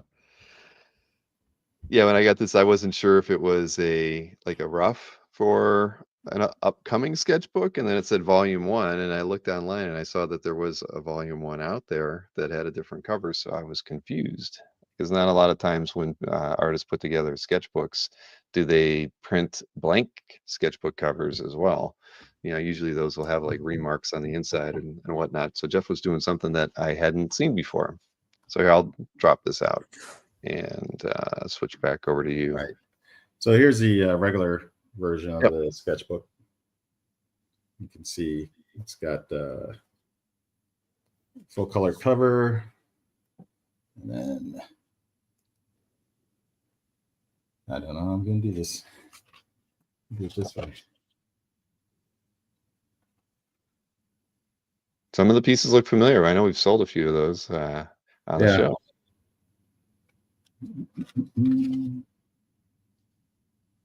And this is done on a blank sketch cover for people. Yeah, those are awesome. Alberto says his Captain America's on it, so now he's got to print it. He bought a sketch and now it's published. Yeah, that the Rogue we had on the show in the past. Yep. Yeah. A salute to redhead, says Brian Bailey. Yeah. some anime characters. So yeah, it's like I try to show a bunch of across the board Hmm. characters from across the board. So we Yeah, can, so so they can watch the whatnot and pick it up there. Oh, and there you go. There's the blank cover. Awesome. yeah, so the blank cover has the stuff on back, and the front is blank, so you could get whatever you'd like on it. Very, very nice. Corey says he'd like to have that Vampirella. Well, it's already probably out there in the wild. Yeah, that was a commission on whatnot, but you could commission one as well. On Doesn't have to be on the Thursday book though. nights? Is that Thursday nights when you do the commissions? Yeah, the large commissions are done on Thursday nights or outside of the show. It's just that when you're on whatnot, I get it done right there and then. Mhm. If you get on my commission list, it might be a little while. So I'm working That through it. Yeah, no, that makes sense. Yeah, I've only been on Whatnot a few times just to kind of get a feel for it, but I've never bought anything. No, I've not bought anything through it, although I was tempted once or twice. But yeah, Brian Bailey, you should check it out. I'm going to check out the Tuesday night show, Jeff, because I'm just kind of curious how the sketch card show goes, and you draw on live and everything through that. I mean, that's got to be an interesting show to watch. But before we end today, we'll just take a look at the three pieces that didn't sell. These pieces will end up in my calf gallery for anybody who's interested. You'll see them there. They'll get pushed out to everybody who's got keywords set up, and they'll be available for claiming through the site. So let me see. It was lot 6 was the first one. This was from Legionnaires 38, page 16, priced at $300. Then just the last two that we just looked at. That was the Elementals pinup from Legion Secret Files issue 2, and also the sketchbook sketch cover with Black Cat on it was $400. So there you go. Those are the three pieces that did not sell, and we'll put them over there into my calf once everything is over. Sounds So great. yeah. So listen, everybody, Do a we little bin appreciate. dive. Oh yeah, let's do that. There's a bin dive. That's we you were showing me this stuff before the show. Jeff has that bin right next to him of artwork still in his possession from Legion of Superheroes. And that one right there is really, really awesome. And you said that's in your calf. You're kind of actually showing that one off over there. Yeah, I think that one's in my calf. I don't know. I mean, I've got tons of pages, so some of these are pretty fun. Oh, there's the snake again. Yeah. More snakes. Who doesn't like snakes and raccoons? So there's a few more pieces out there from Legion. It's not all Yeah. gone yet. So, I mean, some of these pieces I like just because of the layout and stuff like that. I Right. think the characters look good. These are from a little later on in our run. We turned Andromeda into a space nun. A little space nun. So. Well, very nice. And I saw Anthony saying he'll buy all three minus 20% for the sellout. We'll talk about that after the show, Anthony. we never haggle on art drops with artists, as everybody knows. We haggle all the time on Wednesday night. But I don't discredit that, but I'll get back to we you. we could offer time payments, but those covers went right away. So there's other people who bought multiple pieces here too today, and they're not getting that. But anyways, thank you everybody for hanging out with us today. We sincerely appreciate it. I hope you have an enjoyable rest of your weekend. And yep. Yeah, like we talked about at the beginning of the show, I'll probably have the art's probably sitting on my porch, or I'll have it by Monday. Everybody who claimed any artworks today, please email me, bill@comicartfans.com. List all of the lots that you claimed, and when you send me that first email, please include your mailing address so I have it right from the beginning. Denise wants to know how you can buy from Jeff. We were talking about, I mean, is there an easy way? Is there something you have to plug in when you go to Whatnot to pull up your stream there? No, it should be on my profile. So okay. Yeah, so the regular sketchbook is on there. Like I said, I'd like to, I would like to get it to like a store to where it's like, I don't have to say request it through the email and then right.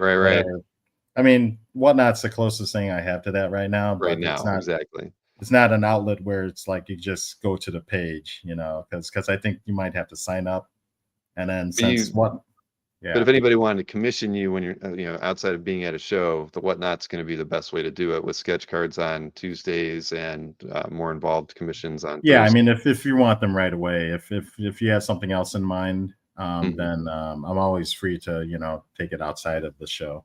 Right. Right, So exactly. So there you go. That's the best answer we can give you right now, Denise, without having your own storefront. But through there, I imagine, I know Whatnot's pretty flexible. If somebody wanted to buy a sketchbook, you can probably like add it to the stream dynamically, or even in advance of the show to kind of prep it. I think that's how the format works pretty well. yeah, So yeah, there you go. Well, listen, again, everybody, thank you. And if you claimed anything, get back to me today, and I'll get invoices out to you right away. Yeah, cool. we appreciate your business and time hanging out with us. Oh, you're thinking of the Legion pages, Denise. Ah, Oh, yeah. What you can we linked your calf gallery earlier. How about I throw that in there again? And well, I uh, mean, you could if anyone's interested, you could reach out to me at artboymoy, ARTBOYMOY at gmail.com.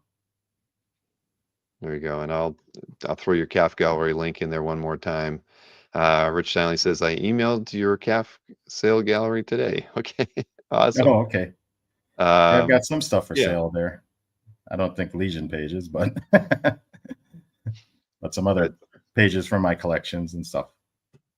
yeah, no problem, Denise. But yeah, that either that or like you said, there's a link there to the calf gallery in the chat. When's my next show? Next show's April 1st, believe it or not. I've got a heritage auction preview with Joe Madalena. So that's Yeah.